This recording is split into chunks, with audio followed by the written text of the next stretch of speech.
Now going to move to HR 3372. So here's the way it's going to work. We've got to vote it for. It's one vote. So we'll start this process, and then we will recess.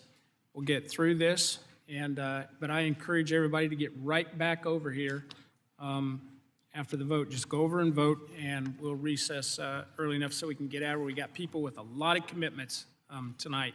And I never intended for this to go this long, but regardless, we will go ahead and get started. Our next item in consideration, HR 3372, I ask unanimous consent to discharge the Subcommittee on Highways and Transit from further consideration of HR 3372, and without objection, that is so ordered. I call up the bill for consideration without objection. The first reading of the bill is dispensed with. The bill is now considered as read and open for amendment at any point. With that, I recognize Mr. Johnson. Thank you, Mr. Chairman. We've talked a lot about supply chains today. I think we all realize the best way to improve the supply chain is to make more efficient use of the tools that we already have. So how do we make sure great drivers can do more? How do we make sure that trucks can do more? How do we make sure that we do more with the roads that we've got? That's what this bill would do. It really allows states to opt into a pilot program that would allow additional weight when they add a sixth axle. This does not make trucks longer. It does not make them taller. It does not make them wider. There may be some questions about, well, what's the impact of this additional weight and the additional axle? So let me be clear. Number one, it is safer. An extra axle gives you an extra set of brakes. You don't need to take my word for it. In 2015, USDOT came forward with an analysis that it does brake more quickly with the sixth axle and the additional weight. What about wear and tear? I would note that in Canada, their weight limit is 102,000 pounds. They have found that this does not have an undue impact on wear and tear. In Minnesota, they did an analysis that showed that wear and tear was 37% less when you add a sixth axle and additional weight. What about modal shift? I know a number of my friends with short lines have been concerned. Well, you don't need to take my word for it, but again, the USDOT has done an analysis, and they indicate that the total amount of modal shift is likely to be less than 0.5%. The last concern I've heard is, well, what about environmental impact? What we know is that there would be 21,400 fewer metric tons of CO2 emitted in a year if we go with additional weight and a sixth axle. That comes from the Rocky Mountain Institute. So what does this mean in real life?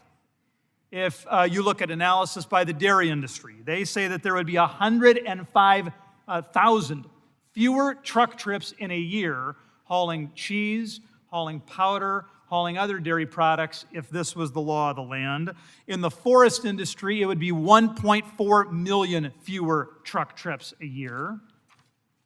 But I want to make it clear, we're not going to make anybody do anything. If this isn't good for your state, that is fine. Your state need not opt into this entirely voluntary pilot program. The question would be, do we want to allow other states like South Dakota to be able to avail themselves of this pilot project so we can get a better understanding of the impacts? We think it's better on safety, the environment. We think it's better on the supply chain. This pilot program makes sense. I will note to the members of the committee, we have been working closely with Ms. Davids on an amendment that she will be offering shortly. It is viewed, it is a friendly amendment. We think that it pulls together an even better coalition to pass this bill. And with that, Mr. Chairman, I would reserve. Recognize Mr. Larson for 5 minutes. Yeah, thank you, Mr. Chair. So I just want to say appreciate all the hard work people are doing, not just this year, but in the 22 years I've been in Congress on this issue as well. And the same with the chair has been here that long as well. I think more as we move forward in time, we are going to be faced with a very set of critical questions on truck weights as well, as we consider that trucks may be getting heavier, the tractors may be getting heavier as they adopt electric vehicles, electric trucks, which are heavier than what we have now, which is going to take weight away from cargo. And we're going to be faced with some questions in the future about how best to balance this investment in electric truck drivetrains versus the weight limits that we have on roads. And I think that's a critical debate that we need to have. And we need to get everybody in and around the table to have this discussion over time to accommodate that.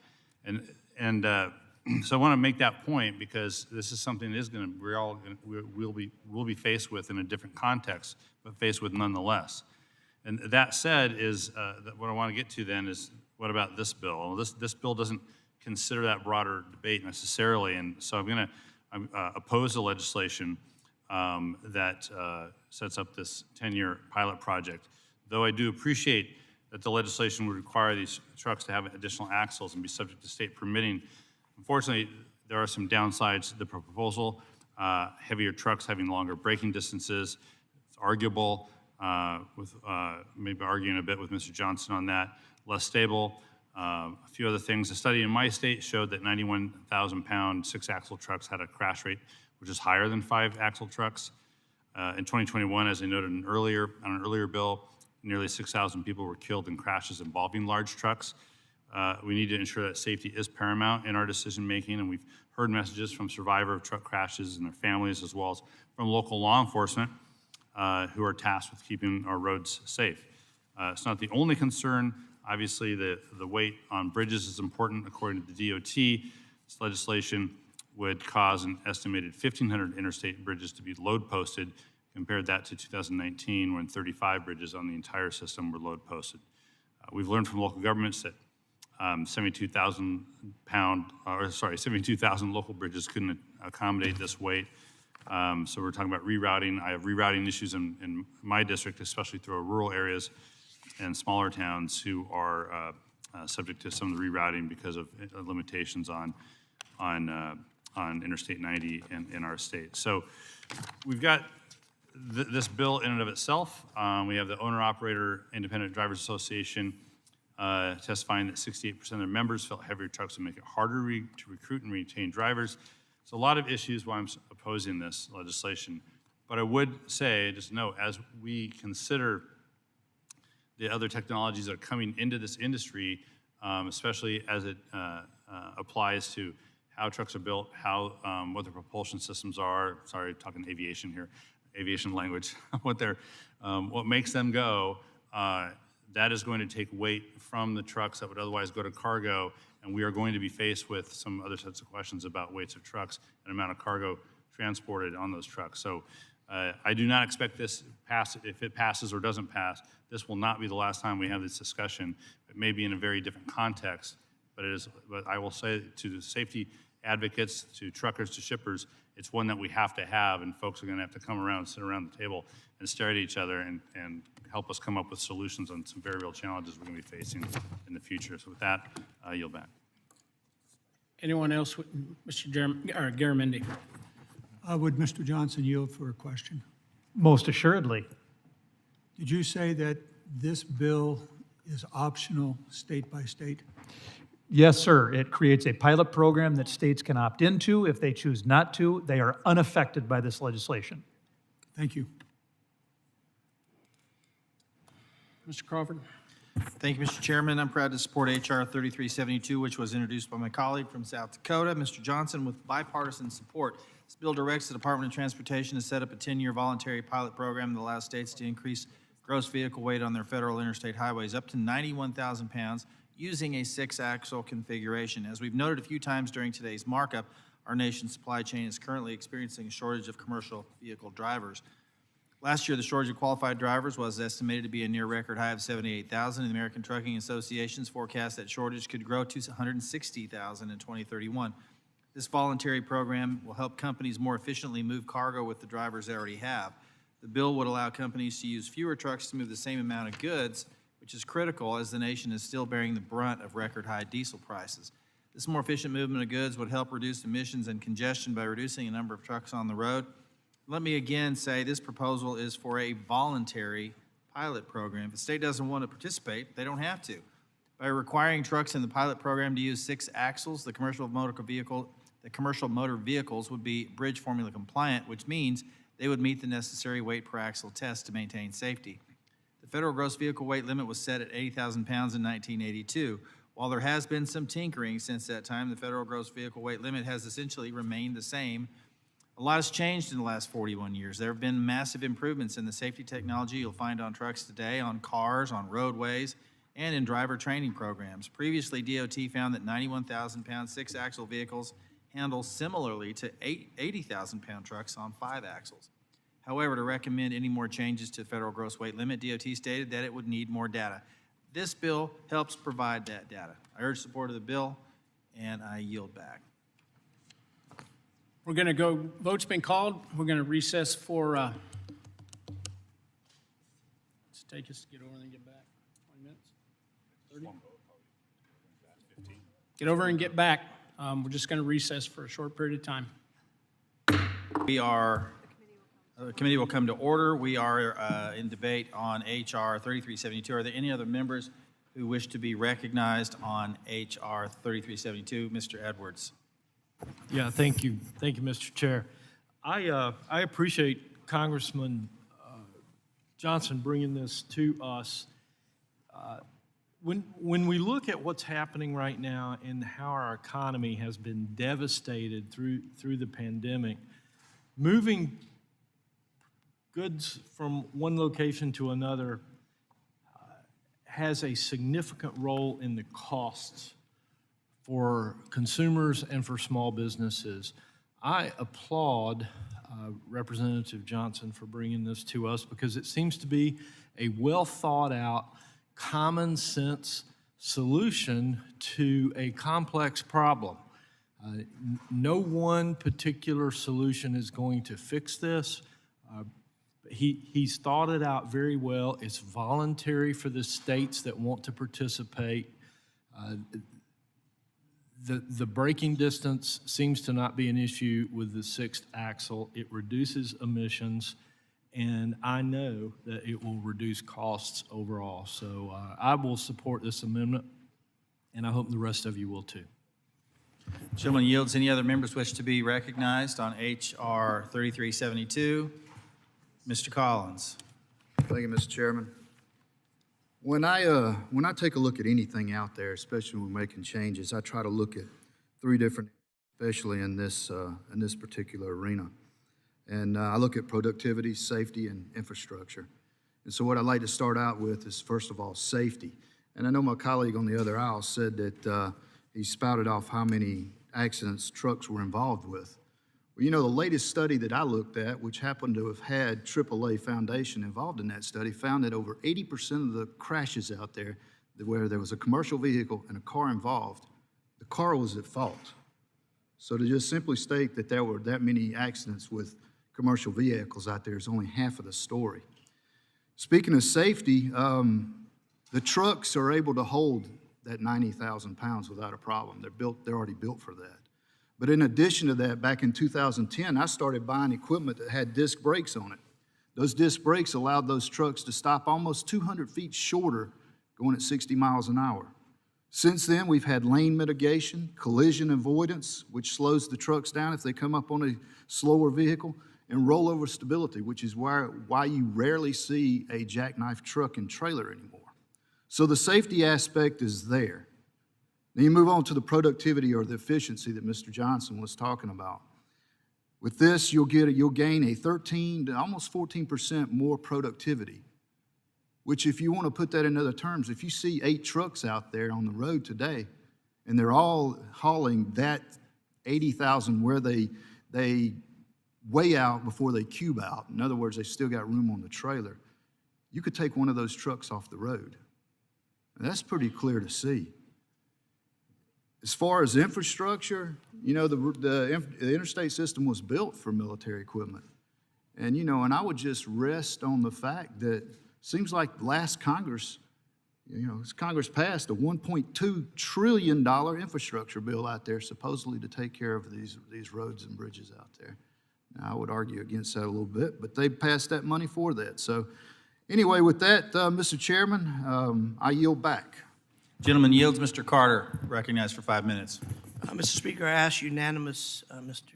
Chairman, I ask unanimous consent to enter into the record these two letters in opposition from Department of Transportation of Louisiana and Louisiana State Troopers Association to the instrument before us. Without objection, so ordered.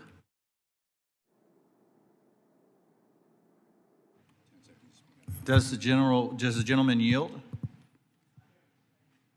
Thank you. Gentleman yields. Mr. Larson, ranking members ask for 10 seconds to speak out of order. Yeah, thank you, Mr. Chair. I just want to assure your other side that when I spout off, you'll know it. Okay. Thank the gentleman. Mr. Rouser is recognized for 5 minutes.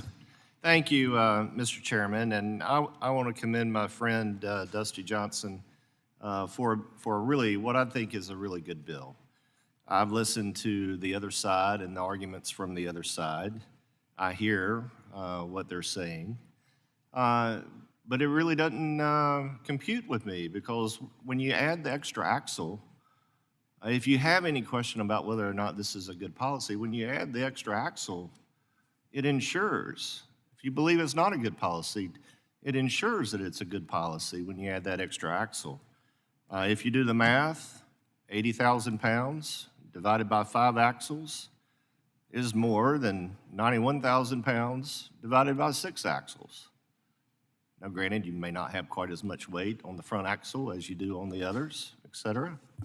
But the fact of the matter is, under current practice, these trucks are rerouted or are routed to the back roads, the towns, small towns in my district. These are roads that are very narrow. These are roads that are heavily traveled. These are roads that, quite frankly, these trucks really don't need to be on. They need to be on the interstate, even if it's 5 axles and not 6. But with 6, you've got a much, you got an exceptionally strong case here that this makes the trucks safer if you believe that they're not safe. It enables them to stop quicker if you're worried about that. It enables them to be much more productive in terms of moving more goods. So you should have fewer trucks on the road, not more trucks on the road. I really don't see a negative at all for all the above reasons. And so, Mr. Chairman, I urge support for the gentleman's bill. It's a good bill. I yield back. Gentleman yields. Mr. Perry. Thank you, Mr. Chairman. I too support Mr. Johnson's efforts here. One more axle equals one more set of brakes for that axle. We're talking about increased truck weight, but the increased truck weight will be distributed over all the axles, including the extra axle. So arguments, look, the only argument that I can see that has any merit is the one where the truck is sitting on a bridge independently, on the entire weight is on the bridge. I think that's a valid argument. The only way we're going to know is to deal with it and find out. And so I applaud the gentleman's effort. Let's not go blindly into the night. Let's not argue over things that are hypothetical.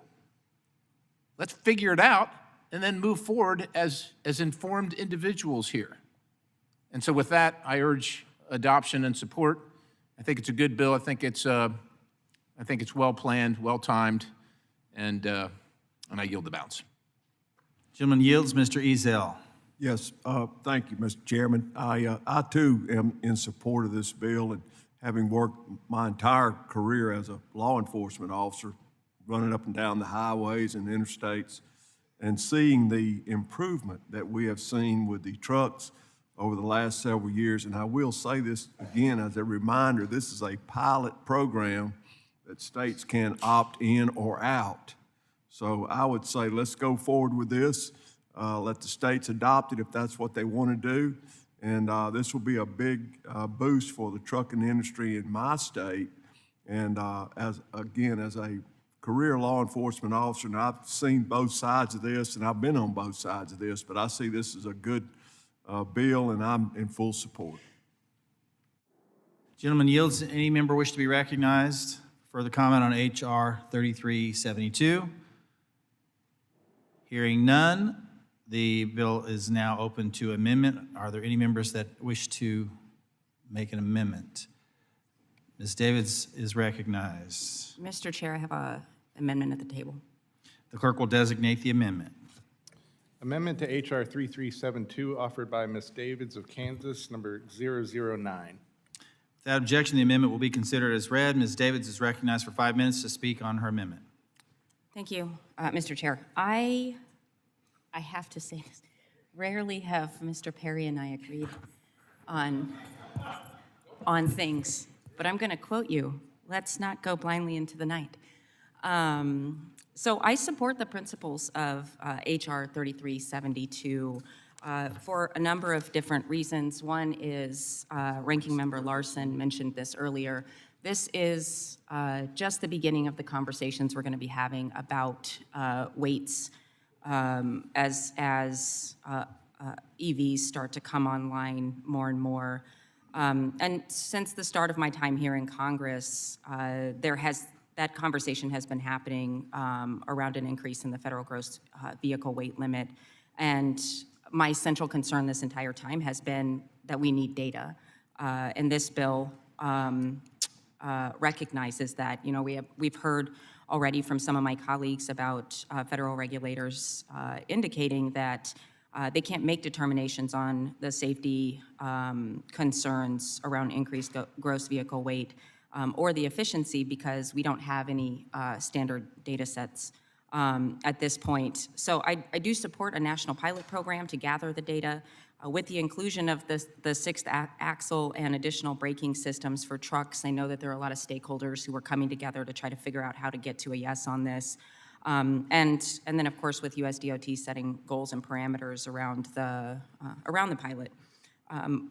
Originally, this, as the bill stands now, it includes a 10-year timeline with the possibility for an extension for another 10 years.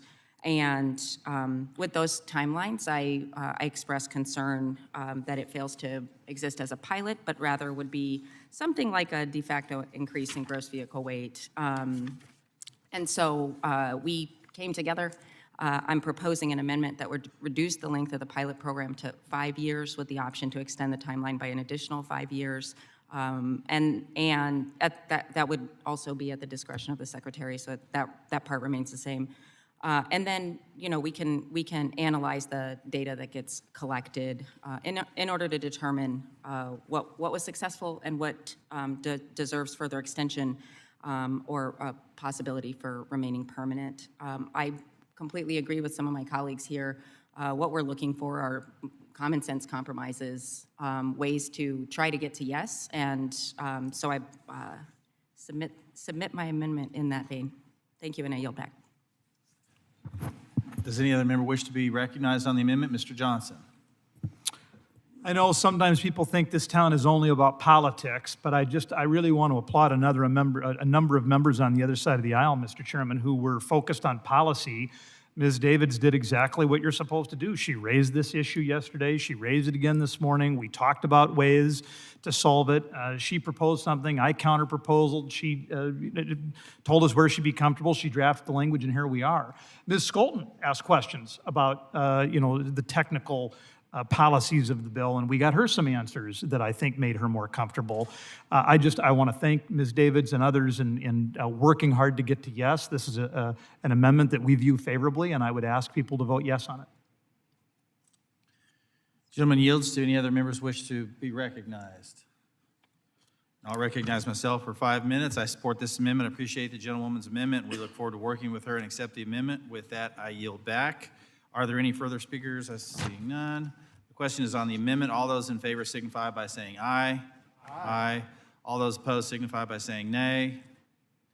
The ayes have it, and the amendment is agreed to.